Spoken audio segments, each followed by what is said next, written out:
দেখুন বন্ধুরা, তাজমহলটা কত সুন্দর এসছে, কত লোক, চারিদিকে কত গাছপালা। এই যে এই তোরণটা হচ্ছে পশ্চিমের দিকের তোরণ, ওয়েস্টার্ন গেট।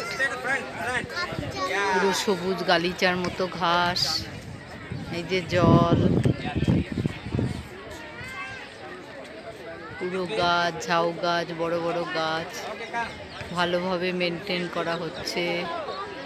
চারদিকে চারটে পিলার তাজমহলের, খুব সুন্দর। সকাল 6টা থেকে বিকাল 6টা অবধি খোলা থাকে।